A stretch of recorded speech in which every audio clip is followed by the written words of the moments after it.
Shout out to all the youngest, man. I got a dream. It's a vision out there. Go take it. Go chase that dream. Swag.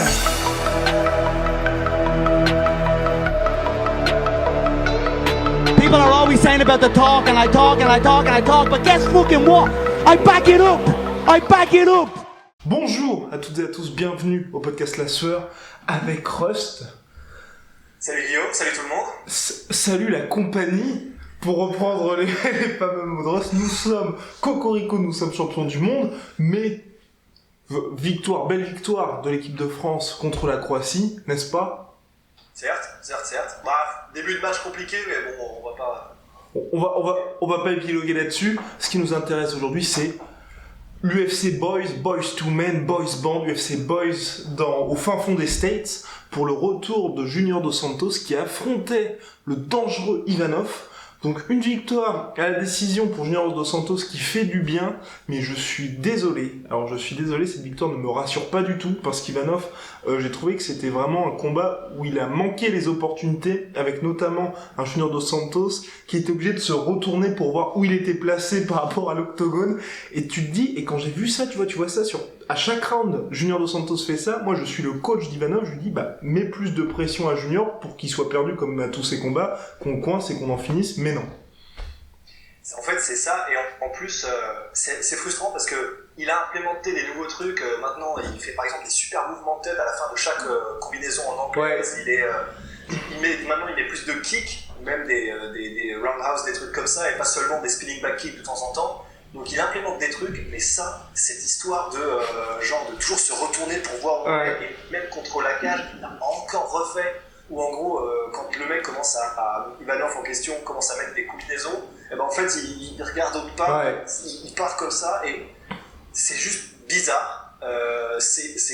Il s'est pas fait avoir cette fois-ci parce que Ivanov était pas assez rapide et mettait pas la pression comme il aurait probablement fallu. Mais en fait, je crois qu'il faut faire son deuil de ça avec Junior Dos Santos, c'est qu'on aura tout le temps ça en fait. On sera plus jamais, je pense, serein, parce que si maintenant il n'enlève pas ce genre de choses de sa palette de skills, ce sera à vie quoi. Terrible. Et je suis d'accord, c'est pas rassurant. C'est pas rassurant, d'autant que voilà, Junior Dos Santos, on en parle après chacun de ses combats. Il n'arrive pas à gommer ce véritable défaut qui pourrait vraisemblablement être travaillé. Là, il l'emporte certes par décision unanime, mais ça ne rassure pas du tout, et je pense que ce combat-là, c'est plutôt une épine dans le pied en plus de l'UFC, parce que niveau matchmaking, là, t'es bien mal barré, parce que Junior Dos Santos a quand même call-out poliment Stipe Miocic après le combat. Moi, je ne veux pas voir ça pour Junior ni pour Bento. Ça, c'est vraiment un match-up qui aurait pas de sens, parce que certes, Junior Dos Santos est un peu dans les limbes, il avait perdu contre d'ailleurs Stipe son dernier combat, et là il est sur une pente ascendante, il revient un petit peu. Stipe Miocic, on sait ce qui s'est passé sur son dernier combat. C'est des combats qui théoriquement pourraient se faire, un gagnant qui était un mec qui était au sommet qui descend contre un mec qui remonte. Mais là, on a déjà vu ce combat 2 fois. Je sais pas si les fans ont vraiment envie de le revoir, parce que très, très franchement, vu ce qu'on a vu des défauts récurrents de Junior Dos Santos, à moins que cette défaite et c'est possible d'un autre côté, à moins que cette défaite par KO de Miocic ait complètement changé l'homme et le combattant, il y a quand même peu de chance, si on fait une rebelote, que ce soit la même chose qu'avant, quoi. Parce que Junior Dos Santos, il n'a pas non plus regagné la confiance d'antan, et c'est impossible. Donc je pense qu'on aura une redite du deuxième combat, et ça me plaît pas plus que ça. Il a aussi dit d'ailleurs, Junior Dos Santos, qu'il serait pas opposé à un 4e combat contre Cain Velasquez. Mais là... Non, pense à ta vie, pense à ta femme, pense à ton fils, Junior. C'est mauvais pour toi. Et donc, on va poursuivre avec cet événement UFC, qui était vraiment un événement UFC comme l'UFC aime les faire, à savoir véritablement occuper l'année, occuper le calendrier, comme celui qui arrive la semaine prochaine à Hambourg, avec un énorme Anthony Smith contre Shogun Rua, pour vous faire une idée, et en co-main event, Corey Anderson contre Glover Teixeira, mais bref, on en reparlera éventuellement.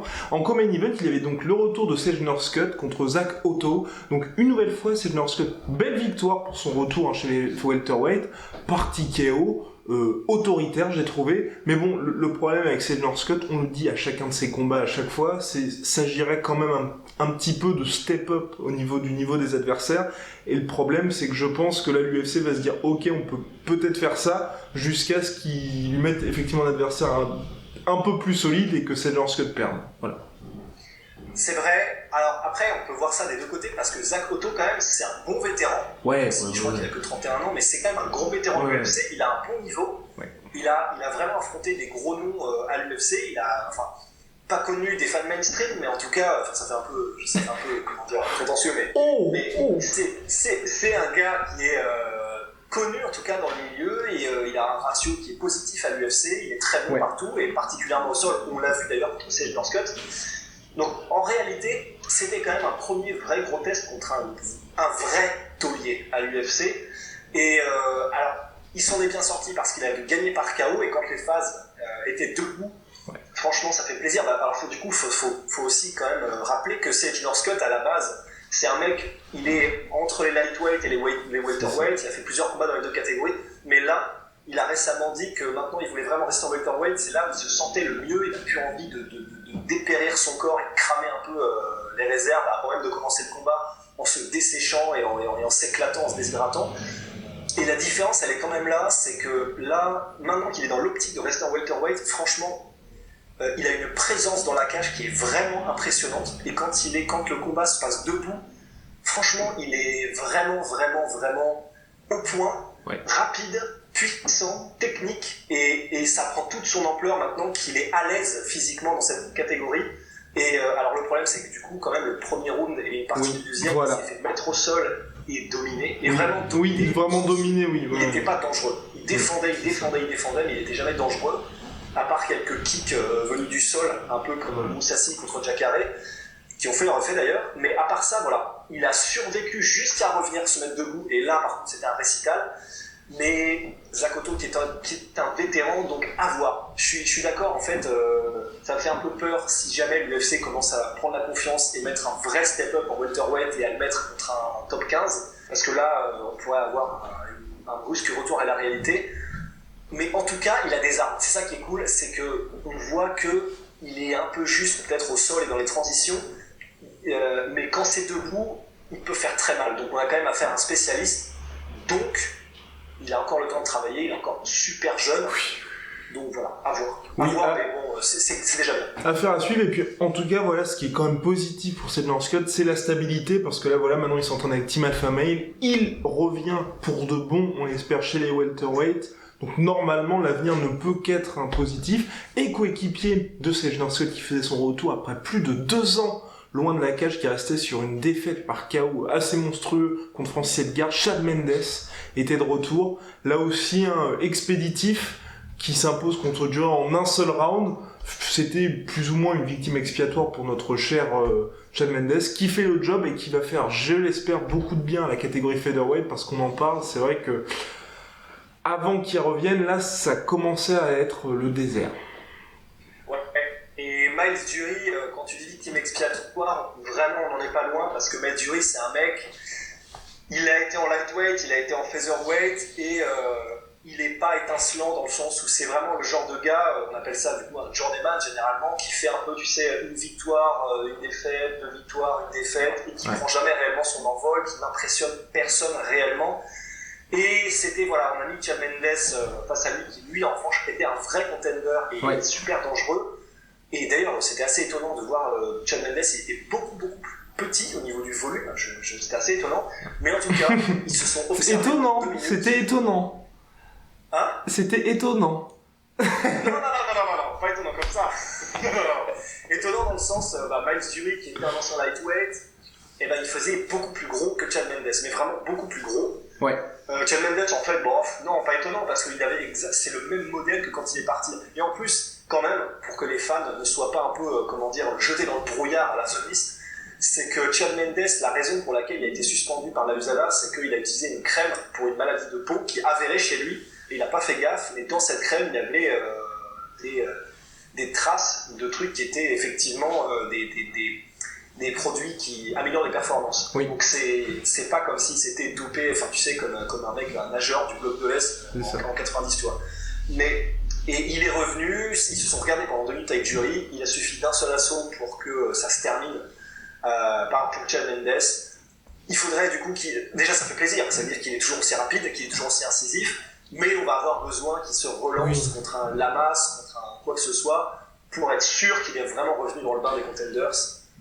Et je suis d'accord avec toi, c'est vrai que j'aimerais bien un combat de son deuxième combat de retour, que ce soit contre Ricardo Lamas justement, ça ferait du bien. Deux noms qui s'affrontent, deux vétérans, pour voir un peu de où en est véritablement Chad Mendes, parce que quand même, 2 ans c'est long, et après le jury de savoir un peu où est-ce qu'il en est.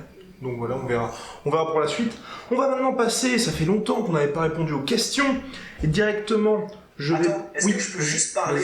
Ah oui, c'est vrai. Le fameux KO avec les Hammer Fist par-dessous, je t'en prie. C'est vrai que c'est le KO, pour vous dire, hein, le KO qui a fait le plus le buzz sur cette carte-là, qui était en tout début de main card, et Rust va vous le raconter. Ouais, le combat c'était Randy Brown contre... Oh, c'est pas vrai, et ça m'échappe. Nico Price, bien sûr. Randy Brown contre Nico Price. Nico Price qui est d'ailleurs un vrai contender à venir. Ouais. Et Brown qui était solide aussi, mine de rien. Tous les deux étaient ultra solides. Ouais. Et Nico Price, du coup, donc c'est en welterweight. Et après un début de combat super technique où les deux ont vraiment fait montre de puissance, d'adresse, et c'était un super combat, ils se sont trouvés dans une position où du coup Nico Price était en position en dessous. Pour vous dire, il venait de tenter, il était en position dessous, il venait de tenter d'en sortir par une espèce de clé de jambe, et il s'est retrouvé du coup sur le dos avec la tête de Randy Brown un peu de côté, essayant de se sortir de la clé de jambe. Et il faut vraiment que vous voyez les images parce que c'est vraiment, en fait j'avais jamais vu ça encore. Il arrive à caler la tête de Randy Brown d'un côté, et de l'autre il lui met des hammer fists de dessous, et il arrive à le mettre KO en genre 3 hammer fists. Ouais. Et c'est impressionnant. C'est une position difficile à travailler parce qu'en fait normalement on est censé faire la transition suffisamment vite pour pas se prendre des putains de meringues comme celle-là, mais voilà, c'est une erreur, et une erreur à ce niveau-là ça pardonne pas, et c'est impressionnant dans cette position. On se souvient c'est tellement rare que vraiment il faut un sang-froid, mais c'est au-delà de ça une technique vraiment précise. On se souvient de Uriah Hall, le fameux petit préféré, qui avait réussi à mettre KO un mec, mais lui c'était vraiment en position sur le dos, où il avait les 2 jambes autour du bassin, je sais plus comment il s'appelait, et il l'avait éclaté comme ça du dessous. Et c'est tellement rare les finitions comme ça en position dominée que là franchement en plus elle est vraiment spectaculaire, donc il fallait quand même qu'on en parle. Et voilà, grosse dédicace, big up à Nico, à Mr. Price. Et d'ailleurs, j'en profite pour dire que l'arbitre a peut-être arrêté le combat un petit peu trop tard. Puisque Brown, comme tu le dis, il était KO au bout de 3 coups, il s'en est pris 4 en rab, à laisser gratos. Et c'était assez terrifiant la façon avec laquelle en fait il était coincé contre la cage par les genoux de Nico Price. Ensuite il s'écrase vraiment complètement sur le... Oh, c'était horrible. Bref. C'est comme si ça avait presque surpris l'arbitre Erdil autant que les téléspectateurs. C'est ça. Bref, un KO terrifiant, et le KO de la soirée. Clément de Clement D13 qui nous pose la question. J'ai une question pour votre prochaine vidéo suite à JDS versus Ivanov. Oui, parce que la décision unanime du Brésilien n'a pas plu à tout le monde. Et donc, pouvez-vous nous expliquer quel est le problème avec les juges? Qui sont-ils? Comment sont-ils sélectionnés? Pourquoi sont-ils si mauvais? Eh bien, justement, je crois que tout est dans les questions. Ils sont effectivement mauvais, et comment sont-ils sélectionnés? Ça dépend des commissions. La plupart des juges travaillent aussi en boxe. On se souvient de la fameuse juge qui avait officié lors du Canelo Alvarez contre Triple G, qui officie Adelaide Bird, qui officie également en MMA, alors qu'elle n'y connaît pas grand-chose. Leurs systèmes de notation sont aussi beaucoup plus compliqués. Ils n'ont pas toutes les notions au sol qu'il faudrait avoir pour suffisamment apprécier le MMA. Et c'est tout le problème aujourd'hui, en fait. C'est que je pense que il y a des difficultés, en fait, à avoir des gens compétents à ce niveau-là. Et Joe Rogan, après, tu pourras avoir tout le loisir de parler des juges, d'avoir plus de 3 juges. Et c'est vrai que pour moi, ce serait une bonne situation. Si effectivement ça reste compliqué d'avoir des gens compétents, tant qu'à faire, autant en avoir plus. Comme ça éviterait des décisions qui peuvent paraître mauvaises à la fin, surtout que, comme on est à l'UFC, les incidences sont quand même assez importantes.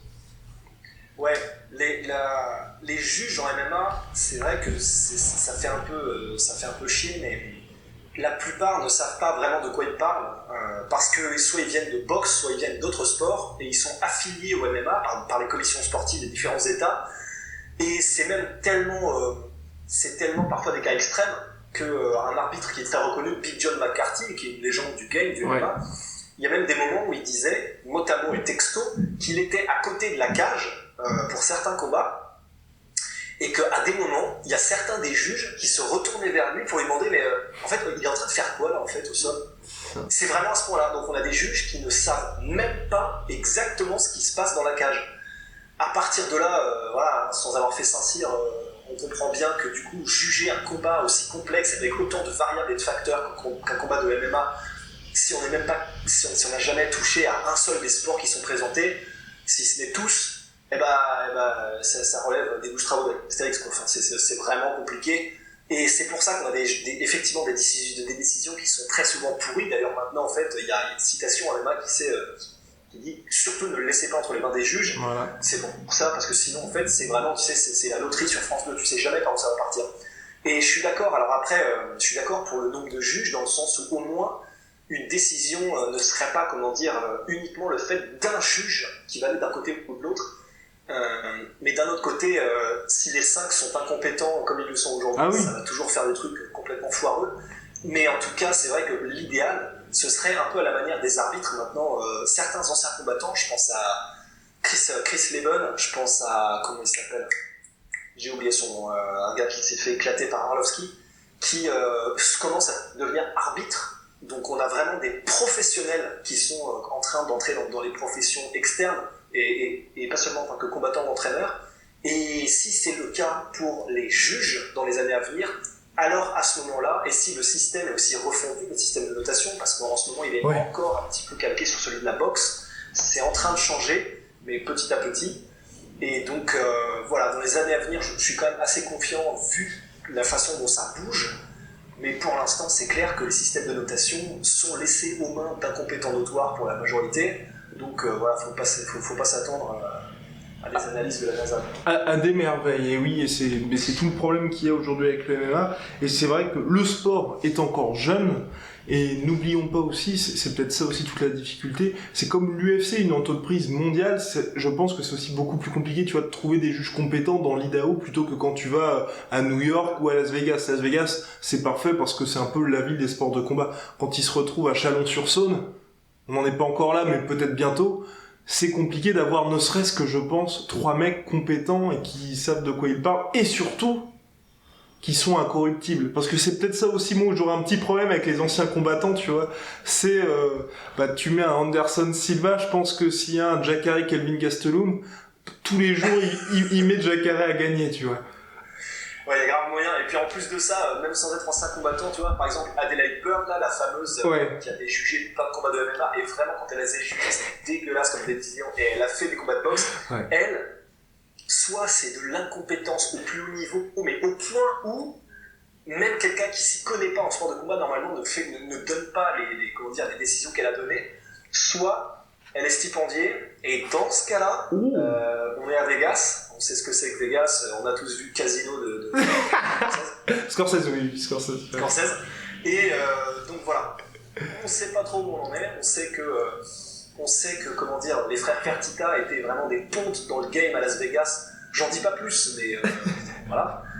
Donc, on va avoir des problèmes. Non, je parce que quand ils ont fait tellement bien à l'UFC que là je m'en prends gratos à eux, et pour aucune raison, alors qu'il n'y a aucune raison de penser qu'ils sont quoi que ce soit.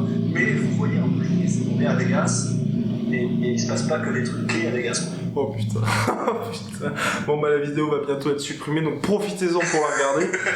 Question d'Union Game qui nous avait posé la question autant pour moi qui nous avait posé la question, le 26 juin dernier, donc c'était avant les événements tragiques de l'UFC 226. Salut les gars, vous pouvez parler de la carrière exemplaire d'Eddie Alvarez, de son style, son mental et toutes les guerres qu'il a traversées au cours de sa carrière. PS, Francis Ngannou versus John Jones. Ça donnerait quoi? Oh, bon, on va d'abord commencer sur notre cher Eddie Alvarez, qui revient très bientôt à l'UFC Calgary contre notre ami Dustin Poirier, un combat hyper intéressant puisque selon toute vraisemblance, le vainqueur devrait avoir le title shot après le Khabib Conor McGregor ou le combat de superstar. Donc oui, Eddie Alvarez, malgré les guerres, toujours présent, et je suis très content d'ailleurs pour Eddie Alvarez, c'est parce qu'il a très bien rebondi après l'humiliation totale vécue lors de l'UFC 205, où il s'était fait dominer de la tête et des épaules, et surtout mentalement, contre Conor McGregor. Ouais, il avait rien pu faire, et on sait tous ce qui s'est passé, le fiasco que ça a été pour Alvarez contre McGregor. Mais Eddie Alvarez, c'est un mec qui a rejoint l'UFC sur le tard. Clairement. C'était à la base une des stars du Bellator, Ouais. l'organisation concurrente. Et visiblement, du coup, la personne, Union Jack... Union Game. Ah merde, pardon. Visiblement, du coup, un connaisseur, parce que Eddie Alvarez, pour tous ceux qui suivent un peu le MMA de près, et sans être un peu tu sais, les supporters chauffeurs de l'UFC, donc ceux qui connaissent un peu les organisations externes connaissent forcément Eddie Alvarez. On le connaît pour ses guerres contre Michael Chandler, mais vraiment des guerres, mais comme si vous aimez le MMA, si vous aimez les drames, la technique, ce que peuvent apporter comme émotion un combat de MMA, allez voir les Michael Chandler, Eddie Alvarez, et en fait tous les combats de Eddie Alvarez au Bellator, c'est ce pourquoi on regarde ce sport. Et en plus parce que c'est vraiment un gentleman et parce que c'est une personnalité incroyable. Mais voilà, un super bon lutteur à la base qui a développé, en plus depuis qu'il est avec Marc Henry, une super anglaise et de toute façon un stand-up en général. Ça, c'est dommage que ça se soit pas vu contre McGregor, parce que McGregor c'est autre chose, mais on l'a vu dans ses combats contre Cerrone, du coup récemment contre Justin Gaethje. Et c'est un gars qui est super propre, qui est bon partout, et qui d'ailleurs n'a pas été champion lightweight pour rien, en dévastant Rafael Dos Anjos, qui non plus n'est pas n'importe qui. Oui, tout à fait. Donc Alvarez, c'est vraiment un gars respectable dans tous les sens du terme, parce que c'est un guerrier, parce que c'est un mec qui fait jamais d'excuses, c'est un mec qui est compliqué à exploser physiquement ou mentalement, parce qu'il a vraiment... Il a vécu des guerres, il est à l'épreuve des balles, et il est super, super talentueux. Et donc là, le combat contre Dustin Poirier, franchement, ça va être vraiment sublime. Ça peut pas ne pas être sublime. Oui, ça va être super. Techniquement, tellement ils ont un style qui ne déçoit jamais. C'est ça. Pour autant être des beurs. Et c'est vrai, et c'est là que je te rejoins. C'est vrai qu'Eddie Alvarez, au-delà justement de son style king de l'underground et tout ça, c'est vrai qu'il ne déçoit jamais. Et ça, c'est vraiment la force d'Eddie Alvarez, c'est que, il a déçu, uniquement contre Conor McGregor, mais sinon, son style, le gars se donnera jusqu'au bout, jusqu'au chaos. Et le combat contre Dustin Poirier, on est certain, après un peu mauvais maintenant avec nos pronos, mais là, on peut quasiment vous assurer l'un des combats de l'année. Ouais, des combats de l'année. Et d'ailleurs, si on peut faire une subtile transition avec Francis Ngannou, Francis Ngannou tout court d'ailleurs, contre John Jones, mais c'est que Francis Ngannou, Derek Lewis, on était tellement persuadés que ça allait être, que ça allait être Verdun, quoi. Enfin, c'est vraiment que ça allait être un truc de dingue, et ça ne l'a pas été. C'est peut-être parce finalement, on ne connaissait pas assez la personnalité de Francis pour savoir comment est-ce qu'il réagissait à différents combats, à différentes issues, une fois qu'il avait plus autant la confiance, etc. Et tandis que là, ces deux gars, ils ont tellement déjà tout vécu que on peut, la main là, je la coupe si jamais on a tort. On peut vous le jurer, ce sera incroyable. Mais oui. Parce que ces deux gars, on sait ce qu'ils ont fait, on connaît leur mentalité, on les connaît, et ça va être vraiment des feux d'artifice. Ça va être génial, et vraiment, même si c'est pas un combat qui probablement est attendu par les fans en général, franchement, ça fait beaucoup plus envie en tout cas que les récents main event des cartes de l'UFC. Tout à fait. Et d'ailleurs, pouvons-nous dire qu'Eddie Alvarez est l'un des plus grands, finalement, lightweight de l'histoire, champion du Dream, champion du Bellator, champion de l'UFC, un sacré triplé. Pour moi, il fait partie. Il fait partie des meilleurs. J'ai du mal à le considérer comme faisant partie des meilleurs, à cause du truc contre McGregor, mais aussi, je me souviens quand il est arrivé à l'UFC, ses deux premières victoires, je crois que c'était contre Melendez et Melendez. Et Melendez. Et je crois que c'était Melendez. Et les deux victoires, je me souviens, m'avaient vraiment pas impressionné. Il était beaucoup plus mesuré, même aussi, ça rentre pas en contradiction avec ce qu'on vient de dire. C'était toujours subtil, toujours techniquement incroyable, il était toujours agressif et on savait qu'il allait se passer des choses, mais c'est juste qu'il était un tout petit peu sur le reculoir du fait que c'était ses premiers combats à l'UFC. Et je n'avais pas été impressionné par sa maîtrise, sa puissance, etc. à l'époque. Et du coup, j'ai du mal, personnellement, parce que à cause de ces combats, j'étais un petit peu transformé dans ma manière de percevoir ce gars-là. Depuis, c'est pas qu'il s'est racheté, hein, il ne doit rien, mais ces combats contre Rafael dos Anjos et tout ça, ça le replace, en tout cas, dans le classement des meilleurs. Pour moi, je pense que ouais, ça commence à brasser large, mais si on devait faire un top 10 des meilleurs lightweight de tous les temps, je pense qu'il y est. Et c'est déjà pas mal, hein, quand on voit qui y a en lightweight depuis 20 ans dans les meilleures organisations. Donc voilà, je pense que le top 10 de tous les temps lightweight sûr. Boum. Et donc oui, le John Jones Francis Ngannou, bon bah aujourd'hui, hein, je pense qu'on peut dire que c'est complètement hors des plans de l'UFC pour le moment. Enfin, c'est très très très long terme là-dessus. Oui, bah voilà. Après ça, voilà, je pense que là on peut plus vraiment s'exprimer là-dessus parce que John Jones, on sait ce que va donner John Jones. Francis Ngannou, pour l'instant, avec son message d'excuse, on sait pas où il en est, on sait pas non plus comment il reviendra sur son prochain combat. Bon, si c'est le Francis Ngannou qui d'antan finalement d'avance type Miocic, ça aurait été intéressant. Après avoir ce que la lutte de John Jones aurait fait contre Francis, mais et après en revanche, c'est là où on va pas faire de plan sur la comète, parce que c'est Francis, et parce que Francis n'est pas Monsieur Tout-le-Monde. ouais.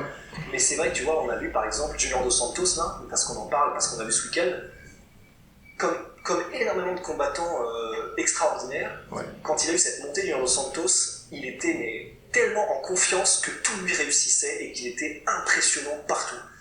Une fois qu'il a eu ses défaites contre Ken Velasquez, vraiment ça n'a plus été le même réellement. Et Et vraiment, là, je pense à lui, mais il y a plein de combattants. Don't you On peut utiliser dare. un exemple. Peut-être Francis Ngannou, mais je veux pas y croire parce que Francis Ngannou n'est pas Monsieur Tout-le-Monde. Oui. Mais on va voir, voilà comment il réagit. Oui, Même surtout. de toute façon, je pense qu'il refera pas de performance comme il l'a fait contre Derrick Lewis. Oui. Je pense qu'il il est intelligent et oui. surtout, je pense qu'il va tellement ressasser et remodeler un peu ce qu'il a fait et se remettre dans le droit chemin. De toute façon, personnellement, je suis sûr qu'il va revenir largement meilleur qu'avant, mais je pense pas qu'il soit possible de revenir à cet état mental qu'il avait lors de sa course au titre, à savoir une confiance inébranlable qui du coup impacte les performances. Et surtout, à la différence de Junior Dos Santos, Francis, c'est vrai que sa défaite contre Stipe Miocic, puis celle qui est arrivée là contre Derrick Lewis, il est encore très jeune dans le monde du MMA, il n'est pas vraiment dans son prime. Junior Dos Santos, ce qui était terrible, c'est que les 2 défaites contre Ken Velasquez, c'était le Junior Dos Santos, c'était le gars qui était considéré comme la référence, il était dans son prime physique, technique, enfin bref, le super Junior Dos Santos. Et donc quand on subit une défaite, quand on est à son top, mentalement c'est terrible. Ngannou, il sait que dans 7 ans, il aura accumulé beaucoup plus de choses que dans 7 ans, peut-être pas dans 7 ans, dans 2 ans, voilà, dans 2 ans, il y aura le physique, il y aura la technique, tout sera là pour qu'il soit finalement au mieux. Donc, et c'est d'autant plus vrai, et j'abonde dans ton sens en reniant presque ce que je viens de dire, mais c'est d'autant plus vrai que Ngannou n'a pas subi comment dire, il s'est pas fait passer dessus comme s'est fait passer dessus Junior Dos Santos contre Ken Velasquez dans les 2 autres combats, le deuxième et le troisième. Et là, contre Lewis, c'est simplement une contre-performance, mais il s'est pas non plus fait dépasser, ni éclater, ni quoi que ce soit. Contre Miocic, il s'est fait dominer, certes, mais rien qui te montre que clairement, en gros, si le mec voulait te tuer, il t'aurait tué toi. Donc c'est vrai que c'est pas comparable, et donc c'est d'autant plus intéressant pour Francis. Bref, eh bien, n'hésitez pas à nous poser des questions dans les commentaires sur SoundCloud, YouTube, iTunes, et puis sur tous nos réseaux sociaux, Snapchat @LaSueur, Facebook @LaSueur, Instagram @LaSueur, Twitter @LaSueur_off. On revient très très vite pour une édition où nous répondrons à vos questions, et puis on fera éventuellement une preview de l'UFC Hambourg, ce sera un peu plus tard dans la semaine. Sur ce, mon cher Rust, à la prochaine, et puis merci, comme toujours. Eh ben merci toi, c'était très plaisant. Allez, au revoir, au revoir. Shout out to all the youngest, man. I got a dream. It's a vision out there. Go take it. Go chase that dream. Swag.